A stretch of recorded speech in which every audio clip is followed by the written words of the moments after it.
Hi everyone, welcome back to Youth Korner Podcast Jeunesse. I'm Emma, your host, and today we're sitting down with Julien, who is a Lake of Two Mountains High School graduate, a facilitator of clubs and programs, and all around just a really interesting person. So thanks for coming on today, Julien. It's great to be here. So to start things off, we talked a little bit about this before we started filming as well. You graduated from Lake of Two Mountains High School what year? 2023. 2023. Okay, so a couple years back now. Yeah. And as I understand it as well, you do a cinema club there now. That's right. Yeah. Right. So when did that start up?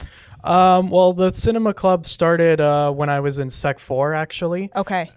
It also, after meeting this guy, we decided to start up this film club, and then I started doing it in Sec 5 as well. And then when I left LTM, I stopped for a few years because I wasn't volunteering there at the time. So then eventually, when I got in contact with Four Corners and when I met one of the members, I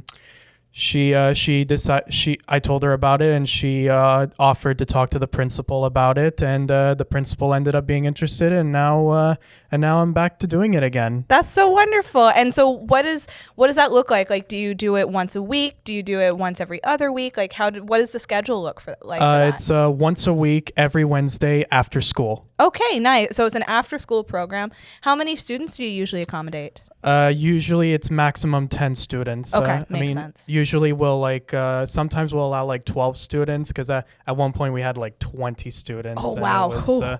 But the principal decided to limit it to 10 students. I mean, it even works best for me, because the problem is with all the snacks I buy for the kids, Yeah. I feel bad when I don't have enough for everyone. Which makes perfect sense as well too. But that having a maximum of 10 people as well too, it's a nice little group of people. It means that everybody can be familiar, but nobody feels too much pressure to be chatting or talking if they don't want to as well. Is it usually the same group of kids that come in, or do you have a lot of rotation? It's usually the same group of kids. We have a particular list, because originally what they had to do was go to the office to sign up for the film club. Mm-hmm. But then we started to do this thing where we sent an email out to parents where the kids would have to sign up through there, and now they're on there for the rest of the year. Okay, nice. So that really means that you're very familiar with these kids, they're familiar with you and with the program itself too. That's right. Yeah. So what kind of cinema do you guys typically do? Is there a particular genre? Do you explore a lot of different genres? We explore a lot of different genres of movies. Sometimes we'll play comedies. Sometimes we'll play serious movies. Only one of the serious movies we played was for Black History Month. Okay, very important. We showed a gangster movie for Black History Month, one of my favorite films. Okay, and especially when you're picking the films, you mentioned that sometimes there's a bit of a theme to it as well, depending on what's going on in the world. How do you pick those films? How do you choose what's something that youth might need to see and might need to experience versus what might be, a little less important? Hang on, sorry. No, take your time. It depends, because sometimes it's just movies that are watched for fun. Sometimes it's movies I feel like they need to see. Mm-hmm. But most occasions we just watch these particular movies for fun. Yeah, and that's important too. There's a very social experience that comes from watching films together, and especially with people that you're maybe not super super close with, in the case of these students as well, because you're experiencing an art form together as well, and so you everybody has a different perception of what is going on, that they're registering the story and the themes differently, so getting to discuss that too seems very important. Do you guys watch a different film every week, or do you watch a film, have a discussion period? How does that work? We start off by watching the movie, and obviously if we don't finish it, we try to finish it the next period. Mm-hmm. And I like to try to have a discussion, but sometimes it depends, if the students listen, or if we have enough time to do that discussion, and then I play the next film. Okay. Sometimes it's me that chooses the movie. Sometimes I do a student's request. Okay. Very nice. Very nice. Well, that's really wonderful too. Like, it's so good to especially that it's an alumni of the school that's doing this program as well. There's something very very community building about that kind of project. So I'm really happy to hear that somebody's doing that at LTM as well. You said that you had done it when you were in high school. You took a bit of a break. How long have you been doing it recently? Since October. Since October. Okay. So this is a fair, like, not new to you, but new within the past year as well. Yeah. Okay. It just came back this year. Oh, wonderful. I'm so glad to hear that. If you were to choose any of the films that you have shown since October as a film that people need to see, that you feel, whether it's super funny or it's super important in its themes, what's a film that you would recommend for people, especially youth, to see? I definitely recommend the Black History Month movie, which is called Boys in the Hood. Okay. Really important movie. Like, it's, it shows that some gangs are like, they have a lot of different rivals and stuff. And that it's very, I don't know how to describe it, but like, it's definitely a very important movie for to watch during February, in my opinion. And I feel like many people should watch it. Okay, yeah. Well, that's I hadn't actually heard of that one before, so I'm definitely going to go look that up afterwards because I agree. I think that if you're in a position where you can introduce people to new culture, in whatever form that it takes, it's very rewarding as well. So we'll definitely circle back to Cinema Club later on. But we also discussed a little bit how you're also a musician. Yep. What do you play? What do you do? The music that I actually play is gonna shock the people listening to this podcast and to you.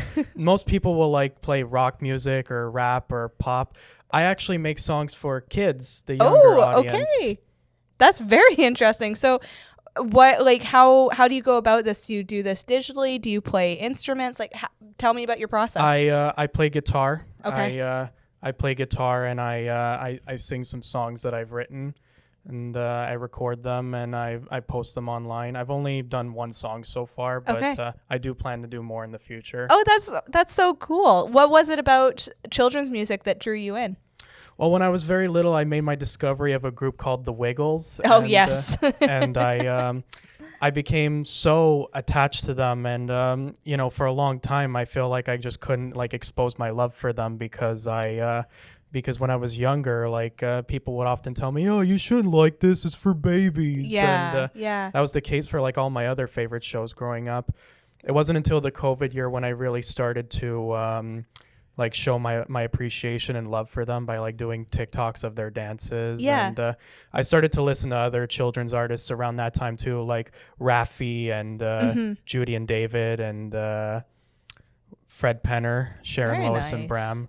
And I realized I'm interested in doing that. It really I find it interesting. The way you see children laugh and play along with their songs, it makes it a really interesting experience. Yeah, I agree completely. And it's such an important stage developmentally for children to experience that kind of content as well.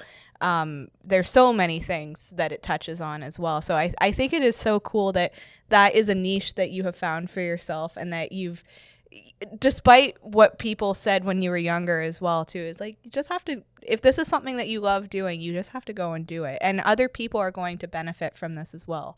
Yeah. So I think that's wonderful. Was that the reason that you learned guitar, or had you learned guitar previously? In grade 6, there was this guy that came in who started talking about music, and he basically at the end of the presentation, there was this donation guitar that went out to one of the students, and I happened to be the lucky winner. Oh, wow. Okay. There was over 200 names in that, and I happened to be the lucky guy that came out. That's exciting. And so he was also doing free guitar lessons during lunch at the school, and I did do a little bit of that, and then I took a little break. He didn't come back after the Christmas break, Okay. unfortunately, but I started to practice a little more after the next few years, especially when I really wanted to start recording songs for kids. Yeah, for sure. And so was it something that you were on and off with throughout high school, or were you pretty consistent with it? It was something I was kind of on and off with because originally I was going to be a rock musician. Like I was going to start a band with a friend, but that didn't end up working out. So I decided I wanted to be a teacher at a high school. Like I decided I wanted to teach because there was this teacher I had that really inspired me to want to teach. Nice. But once I didn't end up like fully graduating and got my leaving but not my full diploma, I didn't end up going. Of course, it's never too late. You could always end up going back to adult ed Most and decide definitely. to go to college. But I didn't. But I felt like, you know what, as a side project, I'll do what I've always wanted to do: write songs for kids. Mm-hmm. That's so wonderful too. Like I and I love how you phrase that too. Is like if you decide that you want to go and continue with adult ed, then you totally can. But it's not the path for everyone as well. And if you decide that you want to do something else, then go for it. Give it a try. But I love that story too, of that you won the guitar out of this presentation as well too, and that you got to go and do those lessons. I also find it very interesting, your passion for teaching as well, and that you kind of circled around to that as well with the cinema club. Yep. Yeah. What is it about teaching that speaks to you? What is it about teaching that really draws you in? Well, I just found it interesting to like teach kids about like different topics. Like I wanted to be a history teacher. Oh, okay. Because I like learning about history. I like to. I was especially in Sec 1 and 2 GHC. I was very good in GHC. Like I was getting like very high marks. The only time the marks really started to like go downhill was in Sec 3 and 4 history, because especially Sec 4 history, it's very important for secondary 4. Yeah. So the pressure's on a little bit more at that point. Yeah. Yeah. But yeah, like but teaching was always like a really interesting thing. Like even like even through music, I would love to like teach. Like I've always been interested in like maybe one day hosting like a program for children. Like for sure. Like I've always been a fan of Mr. Rogers when I was younger. Yes. So I would love to like host a show like Mr. Rogers. Like basically Mr. Rogers, Sesame Street, and Barney the Dinosaur were like my big inspirations for wanting to host a children's program. Yeah, so like very interactive programs too, where it's not just the cast in front of the camera, but it's also there's involvement of the community of children that are part of the cast as well too. Yeah. Yeah, I think I definitely agree with you too. I think that those are some of the most those are the classic shows, children's shows, for a reason as well, because they're very interactive, but they're also very gentle as well. They approach fun and learning in a very kind and gentle way. Yeah. Like one day I could see myself like in front of a camera, like being like, I don't know, Steve from Blue's Clues, and just saying something like, do you know which one is the circle?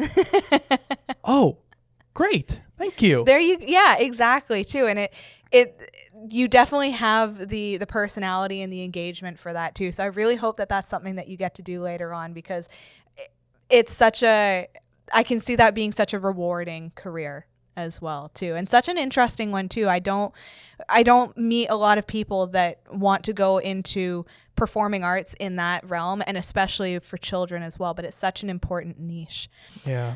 So to wrap things up as well, one of the questions I had for you was, being a facilitator for a youth program in a school, with the cinema club especially.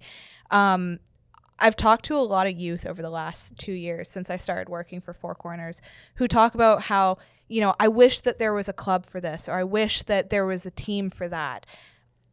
And sometimes what I tell them is, well, why don't you start it? And a lot of them kind of react, they're like, I never thought about doing that. If you were approached by somebody who wanted to start a program in their community, whether it was at the school or, at a community center, but they don't really know how to start, what would you suggest to them? How would you suggest it as somebody who has gone through that? I would suggest that maybe they start talking to people, like start explaining to them like why you would want to do this. Like if you, let's say you're attending a school, what I would suggest is start talking to maybe some teachers or the principal about it, because I know some people are always like willing to help you start like a particular club, and